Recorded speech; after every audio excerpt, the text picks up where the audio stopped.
পুরুষ সৃষ্টি করতে বিধাতার সময় লেগেছিল একদিন এক রাত, একটা নারী সৃষ্টি করতে বিধাতার সময় লেগেছিল 7 দিন 7 রাত। বোঝা গেল? ভালো করে বুঝে নাও, 7 দিনে নারী সৃষ্টি, তাই তো 7 পাক দেওয়া হয়। 7 দিন কেন লাগলো? যতবার তৈরি করে ততবার নারী ভেঙে পড়ে, যার জন্য এখনো দেখবেন পুরুষের আগে নারী ভাঙে। একটা পুরুষ 90 বছরে টুসকি মারে, একটা নারী 70-এর পরেই হেলকে পড়ে। ভক্তমণ্ডলী, ভক্তিমতী মায়েরা, বিষয়টা তাহলে বুঝে নিন 7 পাক কেন দেওয়া হয়। মূল তত্ত্বটা, 7-এর তত্ত্বে নারী সৃষ্টি। কেন 7-এর তত্ত্বে?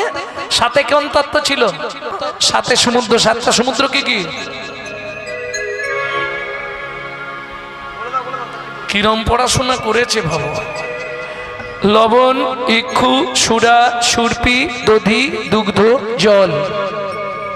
মনে থাকবে? 7টা সমুদ্র থেকে 7 কলসি জল আনা হলো, একটা নারীর ভেতর দেওয়া হলো, তবে নারী সৃষ্টি হলো।